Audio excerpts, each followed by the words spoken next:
I'm Diana Hughes, 52 years old, and 3 years ago I experienced something that still haunts me to this day. I thought I understood discrimination, I'd faced it before, but what happened taught me something even more important about how white supremacy protects itself and how we can fight back with truth. If you've ever felt like your voice didn't matter, like your perspective was dismissed, or like you had to be twice as good to get half the recognition, please let me know where you're watching from and subscribe to join others who understand this experience.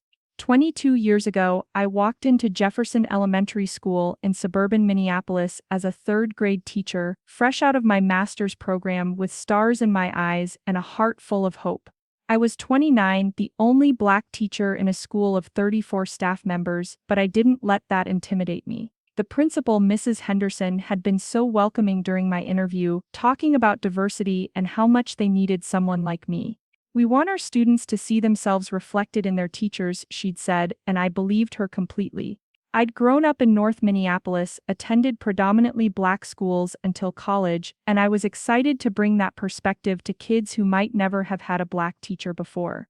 My mother had cleaned houses for families in this very district, and I remember thinking how proud she'd be to know her daughter was now educating their children as an equal. Those first 5 years were magical. I threw myself into every committee, every school event, every professional development opportunity. I created an after-school reading program that brought in community volunteers, many of them Black professionals who drove out from Minneapolis to read with our kids. I developed culturally responsive lesson plans that helped all students see themselves in the curriculum, not just during Black History Month but year-round. When standardized test scores showed achievement gaps, I researched and implemented new strategies that helped close them by 15% in my classroom. Parents requested me specifically. My colleagues seemed to genuinely appreciate my fresh ideas and energy. I felt like I was exactly where I belonged, making the difference I'd always dreamed of making. By my 7th year, I'd been named Teacher of the Year, served on the district's curriculum committee, and mentored 3 new teachers. I had what I thought were real friendships with my white colleagues. We went to happy hours together, celebrated birthdays, shared personal struggles and triumphs. When budget cuts threatened our arts program, I organized fundraisers that saved it. When the school needed someone to lead our equity initiative after a racial incident in the high school, they chose me, and I felt honored.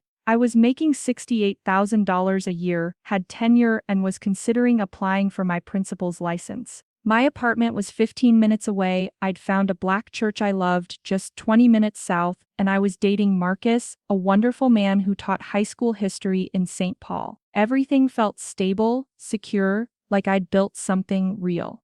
Then came what I now think of as my golden period, years 8 through 15. I'd found my rhythm completely. My classroom was a warm, welcoming space with plants in every corner, student work covering the walls, and a reading nook with comfortable pillows where kids could curl up with books during independent time.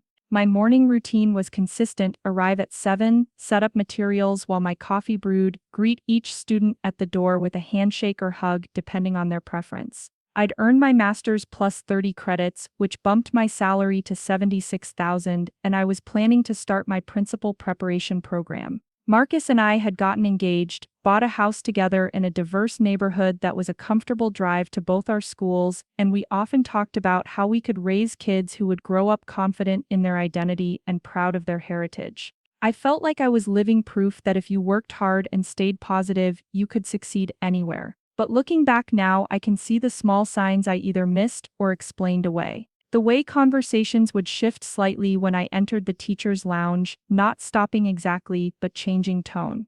How I was always the one asked to handle difficult parents who were people of color, as if my race automatically made me the expert on every family that didn't look like the majority. When I suggested adding more diverse books to our classroom libraries, the response was always positive in theory but slow in implementation. I noticed I was often the only person of color at district meetings, even when discussing equity initiatives. During parent-teacher conferences, some parents would ask pointed questions about my qualifications that I sensed they wouldn't ask my white colleagues. But I told myself these were just growing pains of being a pioneer, obstacles that would smooth out over time. The incidents were subtle enough that I second-guessed myself constantly. Like when Deborah from fourth grade mentioned that I was so articulate in a tone that felt both surprised and patronizing. Or when Jim, our PE teacher, joked that I must have been a natural at basketball even though I'd never mentioned playing sports. During faculty meetings, I'd share an idea only to have someone else repeat it 10 minutes later and receive enthusiastic support. I started keeping a notebook of these moments, not because I planned to do anything with them, but because I needed to validate my own experiences. Was I being too sensitive? Was I looking for problems where none existed? I'd grown up hearing my grandmother's stories about working in white spaces where she had to be grateful just to be there, and I didn't want to be ungrateful for the opportunities I had. The day everything became clear started like any other Tuesday in October. I was teaching a unit on community helpers, and we were discussing different jobs people have in our neighborhood. 8-year-old Jaden, one of only 3 black students in my class, raised his hand and said his dad was a lawyer. Before I could respond, Mackenzie, a white student, wrinkled her nose and said, "My mom says lawyers are mean people who lie."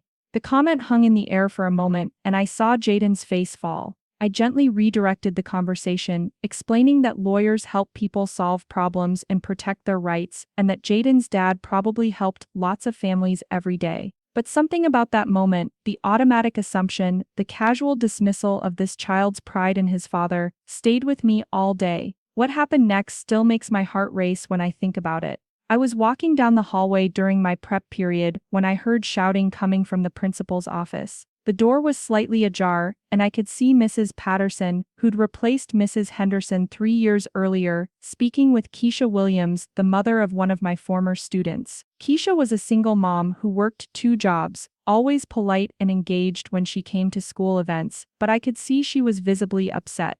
I paused, not wanting to eavesdrop but concerned about what was happening. "Mrs. Williams, I understand you're frustrated, but raising your voice won't solve anything," Mrs. Patterson was saying in that calm but condescending tone I'd heard her use before. "Damon has been disruptive in class, and his teacher is just trying to maintain a learning environment for all students." Disruptive? Keisha's voice was strained. "He asked to go to the bathroom twice, and you're saying he's disruptive? This is the 3rd time this month you've called me at work for something that isn't even a real problem. I can't keep leaving my job for this. Perhaps if you spoke with Damon about appropriate classroom behavior," Mrs. Patterson began, and I felt my stomach clench. I knew Damon. He was quiet, thoughtful, one of the most well-behaved kids I'd ever taught. Something wasn't right here. I knocked softly on the doorframe. "Excuse me, Mrs. Patterson." "Hi, Keisha, is everything okay?" The relief on Keisha's face was immediate. "Miss Hughes, thank goodness, they're saying Damon is being disruptive, but that doesn't sound like my son at all."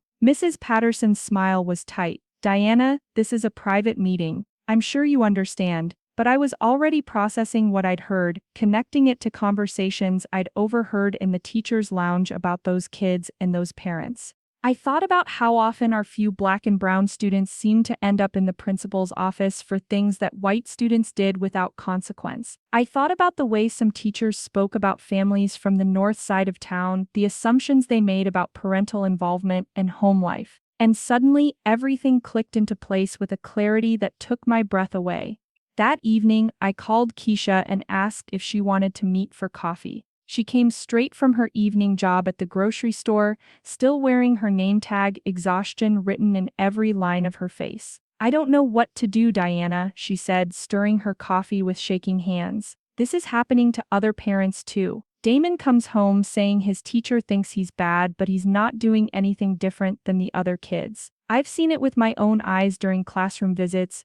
White kids get redirected. Black kids get written up." I felt something crack open in my chest, a recognition I'd been avoiding for years. "How many other parents are dealing with this?" "At least 6 that I know of personally," she said, "and we've started talking to each other, comparing notes. It's not just Jefferson Elementary, it's happening across the district." That night, I lay awake staring at the ceiling while Marcus slept beside me. Everything I thought I knew about my workplace, my colleagues, my sense of belonging was shifting like sand beneath my feet. I'd spent 15 years believing I was part of a community that valued me, only to realize I'd been standing on the outside looking in all along. The next morning, I started paying attention in ways I never had before, and what I saw broke my heart and lit a fire in me at the same time. I'd grown up in a family that taught me to navigate white spaces carefully. My mother, who'd worked as a domestic worker before becoming a nurse's aide, always told me, "Baby, you got to be twice as good to get half as much, but don't let that make you bitter. Use it to make you better."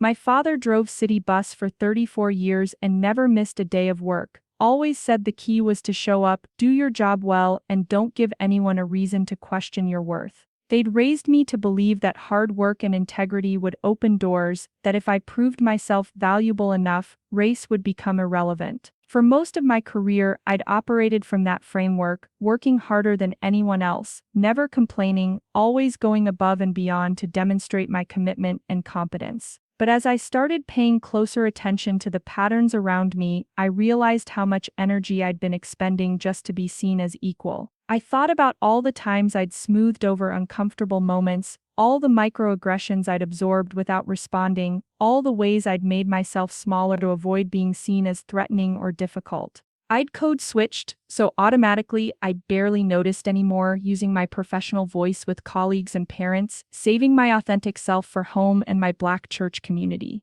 I'd learned to read rooms instantly, to gauge how much of myself was safe to show, to navigate complex social dynamics that my white colleagues never had to consider. The work I'd invested in Jefferson Elementary was substantial. Beyond my regular teaching duties, I'd written 2 grants that brought in over $50,000 for technology and literacy resources.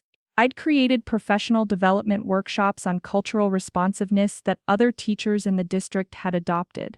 I'd served on the interview committee for new hires, always advocating for diversity while watching as we continued to hire people who looked just like the existing staff. I'd organized multicultural family nights that brought parents together across racial and economic lines, building bridges I thought were genuine. I'd mentored struggling teachers, covered classes when colleagues were sick, and volunteered for duties that no one else wanted. Looking back, I realize I was doing the work of an assistant principal while being paid as a teacher, and I'd convinced myself this was just what dedication looked like. My relationship with my colleagues had felt authentic to me. Sarah from 2nd grade and I often collaborated on interdisciplinary units, and we'd developed what I thought was a real friendship over the years. Tom, our 5th grade teacher, always sought my input on classroom management strategies, and I believed he genuinely valued my perspective. Even Mrs. Patterson, despite our differences in approach, had seemed to respect my expertise and often asked me to take on leadership roles. I'd felt part of the inner circle, trusted with sensitive information about students and families, included in informal decision-making conversations. The idea that some of these relationships might have been more strategic than sincere was devastating to consider. But that morning after my conversation with Keisha, I walked into Jefferson Elementary with new eyes. During our weekly team meeting, I listened differently when Sarah mentioned that her high-maintenance parents were all from that side of town. I noticed how quickly the conversation moved on when I suggested we examine our discipline data by race. I paid attention to which students were sent to the office and for what reasons, and the patterns became undeniable.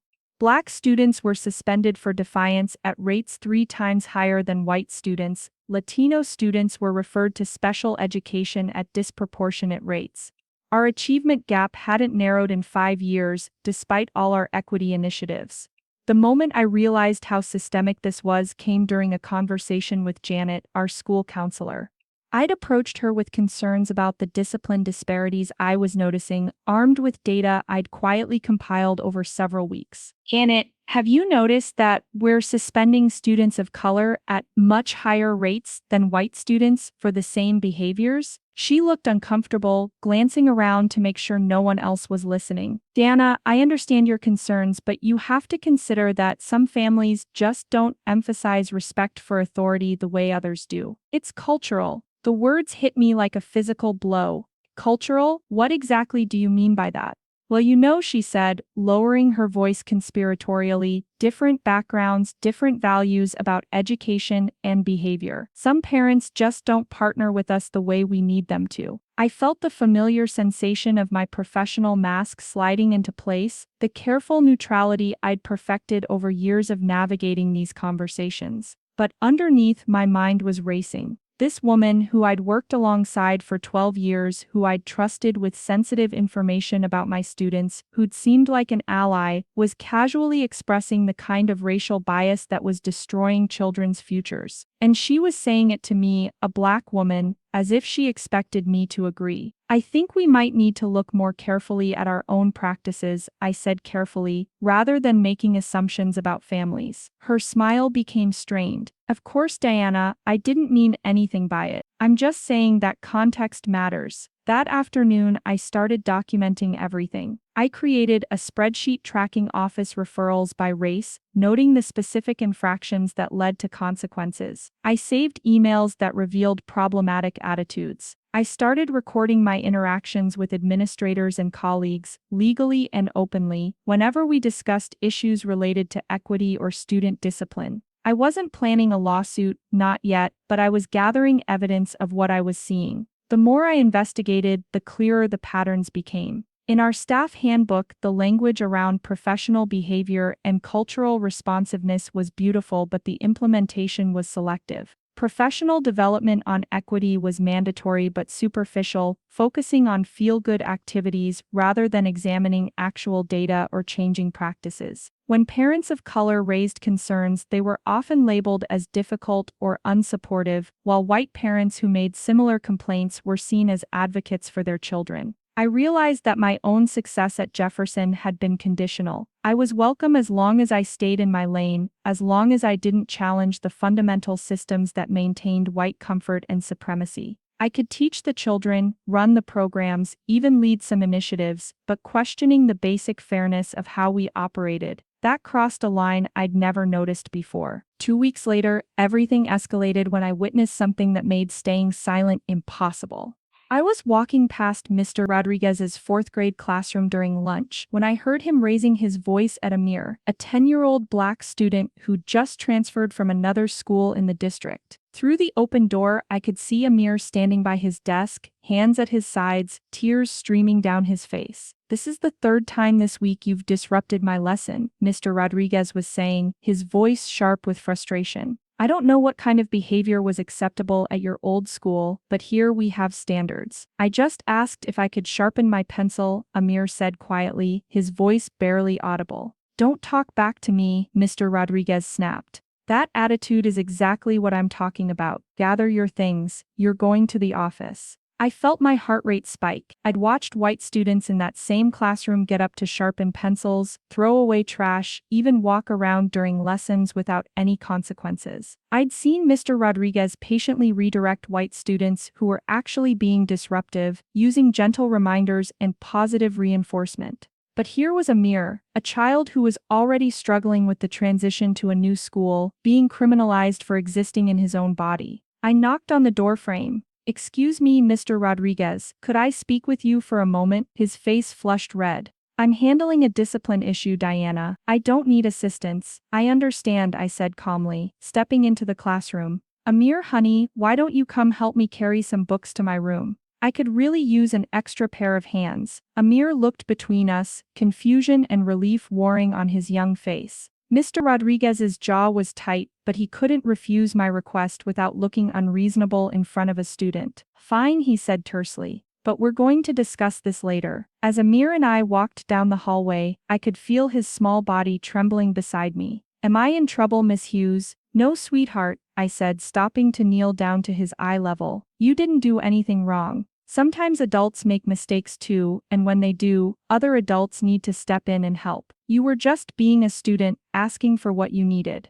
That's exactly what you're supposed to do." His shoulders sagged with relief, and I felt a fierce protectiveness rise in my chest. How many times had this child been made to feel like his very presence was a problem? How many other children were experiencing this same treatment while the adults who were supposed to protect them looked the other way? That afternoon, I requested a meeting with Mrs. Patterson to discuss what I'd witnessed. I came prepared with documentation, not just about this incident, but about the patterns I'd been tracking for weeks. I'd printed out discipline data showing the racial disparities, compiled examples of differential treatment I'd observed, and prepared talking points about evidence-based interventions we could implement. And Mrs. Patterson listened with what appeared to be professional interest, occasionally nodding and taking notes. When I finished my presentation, she leaned back in her chair and smiled.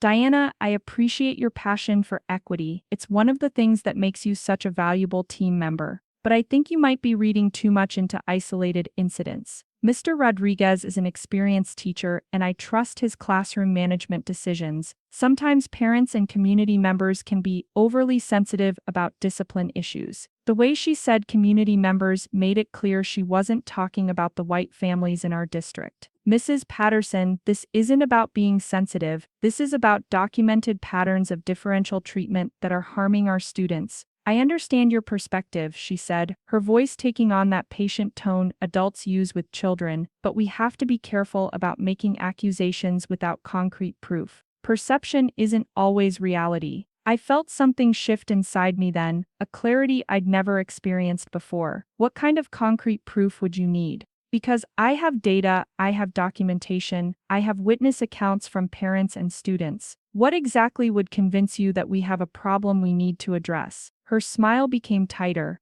Diana, I think you're getting a bit worked up about this. Maybe we should table this conversation and revisit it when you've had some time to reflect. I wouldn't want you to say something you might regret. The dismissal was so complete, so condescending, that I felt my professional composure crack. I've been reflecting for 15 years, Mrs. Patterson. I've been patient, I've been diplomatic, I've been everything you wanted me to be. But I'm done pretending that what I'm seeing isn't real. I think this meeting is over, she said, standing abruptly. I'll be documenting our conversation, and I strongly suggest you consider whether continuing down this path is in your best professional interest. I left her office with my hands shaking and my heart pounding. For the first time in my career, I'd spoken truth to power without cushioning it in diplomacy or softening it with reassurance. And the response had been exactly what my grandmother had warned me about. The moment you stop making white people comfortable, you become the problem. That evening, I called my mentor, Dr. Williams, who taught at the University of Minnesota before retiring. She was a woman in her 70s who'd broken barriers in academia and had always been generous with her wisdom and support. Baby girl, she said after I'd explained everything, you're at a crossroads. You can try to go back to how things were, pretend you didn't see what you saw, and probably have a comfortable career until retirement. Or you can decide that some things are more important than your personal comfort and fight for these children, knowing it's going to cost you something. What if I'm wrong? I asked, voicing the doubt that had been nagging at me. What if I am being too sensitive, reading things into situations that aren't really there? Honey, you're a brilliant woman with 15 years of experience in that building. You know what you're seeing. The question isn't whether you're right, the question is whether you're brave enough to do something about it. That night, I made a decision that would change everything. I started reaching out to the parents who'd been experiencing these problems, not just as individual complaints, but as part of a pattern that needed to be addressed collectively. I contacted Keisha first, then the other mothers she'd mentioned, then parents from previous years whose children had struggled in ways that never made sense to me. What I discovered was a network of families who'd been dealing with this discrimination in isolation, each one thinking they were alone, each one told that their child was the problem. When we started sharing our experiences, the patterns became undeniable. Black children suspended for behaviors that white children exhibited without consequence. Parents of color labeled as unsupportive for advocating for their children.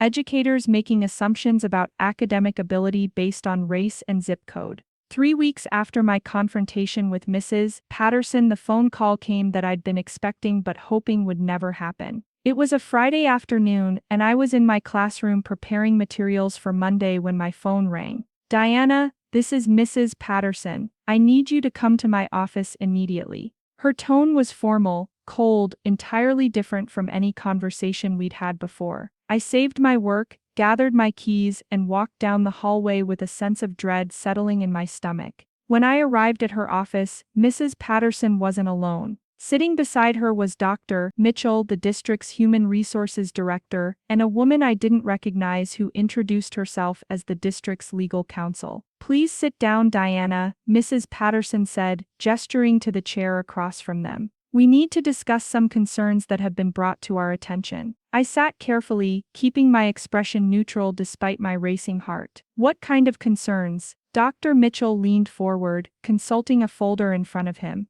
"We've received reports that you've been contacting parents outside of normal school channels, making allegations about staff members, and creating a disruptive environment that's affecting school climate.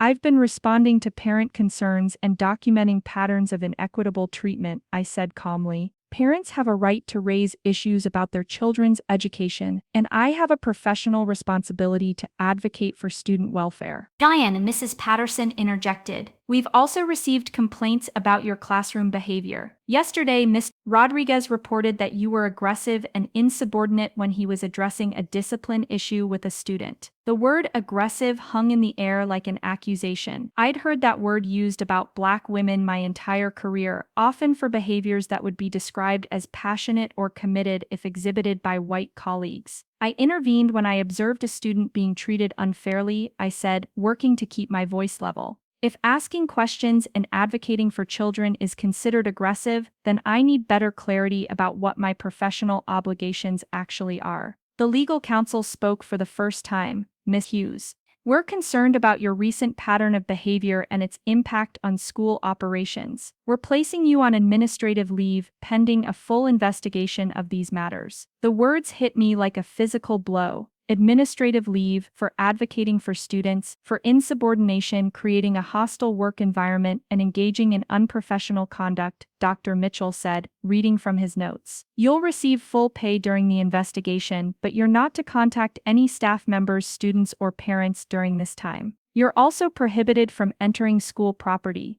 I felt the room spinning slightly, the unreality of the situation hitting me in waves. After 15 years of exemplary service, after Teacher of the Year awards and committee leadership and countless hours of unpaid labor, I was being suspended for asking that Black children be treated with the same respect as white children. "How long will this investigation take?" I asked, my voice barely steady. "As long as necessary," Mrs. Patterson said. "We take these allegations very seriously, Diana. I hope you understand that." I walked out of Jefferson Elementary that afternoon carrying a box of personal items from my classroom, escorted to my car like a criminal. Teachers I'd worked with for over a decade avoided eye contact as I passed. Some looked genuinely shocked, others seemed uncomfortable, but no one spoke up. No one asked what was happening or offered support. The silence was deafening. That weekend I called Marcus and told him everything that had happened. He was furious not at me but at the system that was punishing me for speaking truth. "We need to get you a lawyer," he said immediately. "This is retaliation, pure and simple." "I don't know if I'm ready for that yet," I said, feeling overwhelmed by the thought of legal action. "Maybe if I just wait for the investigation." "Baby, listen to me," he said, taking my hands in his. "They didn't suspend you because you broke any rules.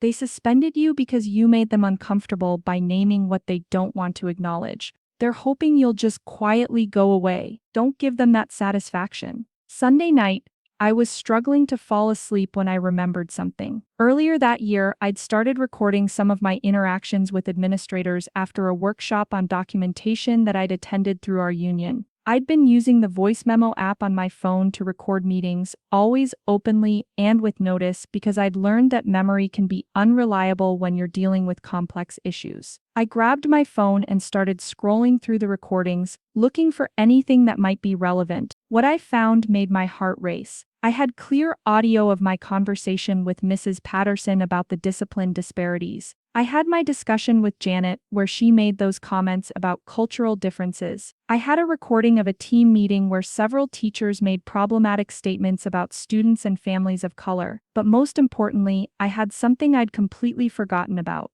3 weeks earlier, I'd been in the main office waiting to use the copy machine when Mrs. Patterson took a phone call on speaker. She was talking to someone from the district office about the Diana situation. "She's becoming a real problem," Mrs. Patterson's voice said clearly through my phone speaker. "These parents are all stirred up, and she's encouraging them. We need to find a way to shut this down before it gets out of hand." What's your recommendation? The other voice asked. I think we need to document some performance issues, maybe find some policy violations. She's been here long enough that she thinks she's untouchable, but everyone has pressure points. Be careful how you handle it, the district voice warned. We don't want this to look like retaliation. Of course not, Mrs. Patterson had laughed. We'll make it about professional conduct, not about the equity issues. By the time we're done, she'll look like the problem, not us. Listening to that recording 3 weeks later, I felt a cold clarity settle over me. This wasn't about my behavior or my performance. This was a calculated effort to silence me and discredit the concerns I'd raised. They were willing to destroy my career to protect a system that was failing children. Monday morning, I called in sick to avoid using any of my suspension days and made an appointment with Maria Gonzalez, an employment attorney who specialized in education discrimination cases. I brought every piece of documentation I had: emails, data spreadsheets, witness statements from parents, and most importantly, those recordings. Maria listened to everything without interruption, occasionally taking notes or asking clarifying questions. When I finished, she leaned back in her chair and shook her head. Diana, what they've done to you is textbook retaliation. But more than that, you've documented a clear pattern of institutional racism that's harming children. This isn't just about your job, this is about systemic change. What does that mean practically? I asked. It means we have options. We can file a grievance through your union and try to resolve this internally. We can file complaints with the state education department and the Federal Office of Civil Rights. Or we can file a federal lawsuit for discrimination and retaliation. The thought of a lawsuit terrified me. If we sue, what happens to my career? Will I ever be able to teach again? That's the risk, she said honestly. But if you don't fight this, they've essentially ended your career anyway.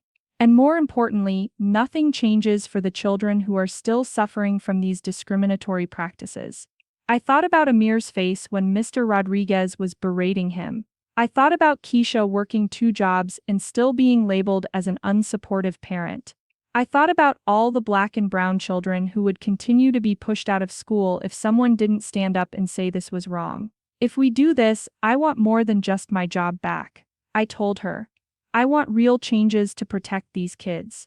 Maria smiled. Now you're talking. Let's discuss what kind of changes we can demand. We spent the next 2 hours outlining a comprehensive approach. We would file complaints with multiple agencies simultaneously, demanding not just my reinstatement but also systemic reforms. We wanted mandatory bias training for all staff, regular auditing of discipline data by race, policy changes around parent communication, and oversight of disciplinary decisions to ensure equity. The week I was supposed to return from my suspension, I instead received a letter informing me that I was being terminated for unprofessional conduct and insubordination. The letter cited my aggressive behavior toward colleagues and my failure to follow proper channels for addressing concerns. That afternoon, Maria and I held a press conference on the steps of the district administration building. Parents from Jefferson Elementary and other schools stood behind me as I read a statement about my termination and the discrimination I'd witnessed. I'm not here today because I want to attack Jefferson Elementary or the district, I said, looking directly into the news cameras. I'm here because I love teaching, I love children, and I can't stand by while kids are being harmed by the very people who are supposed to protect them. Being fired for advocating for equitable treatment of students tells you everything you need to know about this district's priorities. Keisha spoke next, her voice strong and clear. Miss Hughes was the only person who listened when we tried to tell them our children were being treated unfairly. She risked her career to stand up for kids who couldn't stand up for themselves. That's what real teachers do. The story gained traction quickly. Local news stations picked it up, then regional papers, then national education publications. The key moment came when a reporter obtained and published some of the recordings I'd made, particularly the one where Mrs. Patterson discussed finding ways to shut down my advocacy. And suddenly, the narrative shifted. And this wasn't just about one difficult employee, this was about institutional retaliation against someone who'd exposed discrimination. The community response was immediate and powerful. Parents organized rallies demanding my reinstatement and reforms to address racial bias in discipline. Current and former students created social media campaigns sharing their own experiences with discrimination at Jefferson and other district schools. Teachers from other buildings began coming forward with their own stories of witnessing unfair treatment and being discouraged from speaking up. The district initially tried to maintain their position, issuing statements about my unprofessional conduct and their commitment to appropriate workplace behavior. But as more evidence emerged and community pressure mounted, their stance became increasingly untenable. 6 weeks after my termination, the district called for mediation. Maria and I sat across from a table full of lawyers and administrators, including Mrs. Patterson, who couldn't meet my eyes. The district is prepared to offer Miss Hughes reinstatement with back pay, their lead attorney said, in exchange for dropping all complaints and agreeing to a non-disclosure agreement. Absolutely not, I said before Maria could respond. I didn't go through all of this just to get my job back and promise to stay quiet. We want the systemic changes we've outlined, and we want accountability for what's been happening to students. The mediation lasted 3 days. The district tried repeatedly to focus only on my employment status, but we kept bringing the conversation back to the students and the discriminatory practices that needed to change. Finally, on the 3rd day, we reached an agreement that went far beyond anything I'd imagined possible. I would be reinstated with full back pay and restored seniority. The district would implement comprehensive bias training for all staff conducted by outside experts. They would establish a parent ombudsman position to address concerns about discriminatory treatment. Most importantly, they would hire an external firm to audit all disciplinary practices by race and ethnicity, with quarterly reports made public. But the piece I was most proud of was the establishment of the Student Equity Review Board, made up of parents, teachers, community members, and students, with the power to investigate complaints about discriminatory treatment and recommend sanctions for staff who engaged in biased practices. Walking back into Jefferson Elementary the following Monday was surreal. Some colleagues welcomed me warmly, apologizing for not supporting me during the controversy. Others were cold, clearly viewing me as a troublemaker who'd brought unwanted scrutiny to their workplace. Mrs. Patterson had been reassigned to the district office, and our new principal, Dr. Robinson, met with me privately to discuss how we could work together to implement the changes we'd fought for. "I want you to know that I support what you did," she said. "It took courage, and it was the right thing to do. Now let's make sure these reforms actually make a difference for kids." The first year back was challenging. Some parents requested that their children not be placed in my classroom, apparently viewing me as too controversial. But other parents specifically requested me, wanting their children to learn from someone who would advocate for them. My class sizes were smaller than usual, but the students I had were eager to learn and their families were deeply engaged. The changes didn't happen overnight, but they did happen. Discipline referrals for students of color dropped by 40% in the first year after the new policies were implemented.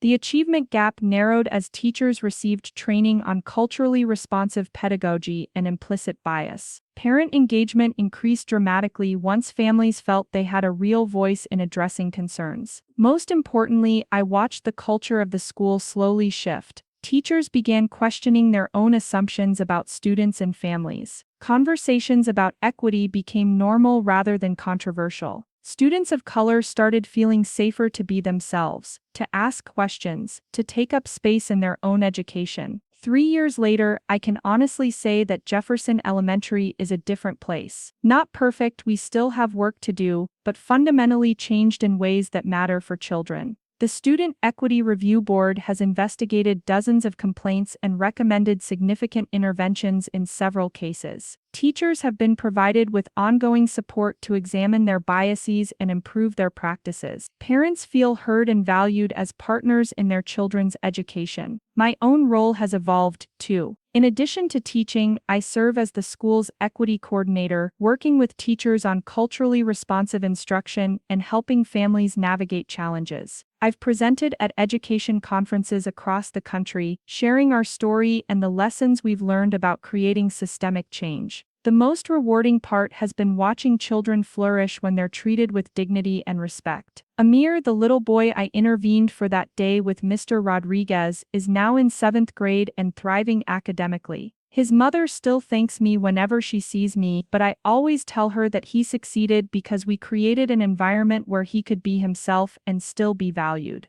Last month, I received an email from a teacher in Portland who'd heard me speak at a conference. She was seeing similar patterns in her school and wanted advice on how to address them. As I wrote back to her, I thought about how different my response would have been 4 years ago. Then I would have encouraged her to work within the system, to be patient, to trust that change would come gradually if she just kept doing good work and staying positive. Now I told her something different. Document everything. Build relationships with affected families. Find allies who will stand with you when things get difficult. And remember that your comfort is less important than the welfare of the children you serve. They're counting on us to be brave enough to speak truth, even when it costs us something. The cost for me was significant. I went through months of uncertainty, faced public scrutiny, and damaged relationships with colleagues I'd considered friends. There were times I questioned whether it was worth it, whether I should have just kept my head down and focused on my own classroom. But then I think about the parent who told me last week that her son loves school for the first time in his life because he finally has teachers who see his potential instead of problems. I think about the white teachers who've told me that examining their biases has made them better educators for all their students. I think about the policy changes that will protect children for years to come, long after I retire. The work isn't finished. Systemic racism doesn't disappear because one school district implements new policies. But what we proved is that change is possible when people are willing to speak truth to power, when communities come together around shared values, and when we refuse to accept that discrimination is just the way things are. If you're watching this and you're seeing similar patterns in your own community, I want you to know that you have more power than you think. Start by documenting what you observe. Connect with other parents and community members who share your concerns. Find allies within the system who are willing to listen and act. And remember that institutions only change when the cost of staying the same becomes higher than the cost of transformation. For my fellow teachers, especially teachers of color, I know how difficult it can be to speak up when you see injustice. You're worried about your job security, your relationships with colleagues, your reputation in the profession. Those fears are real and valid.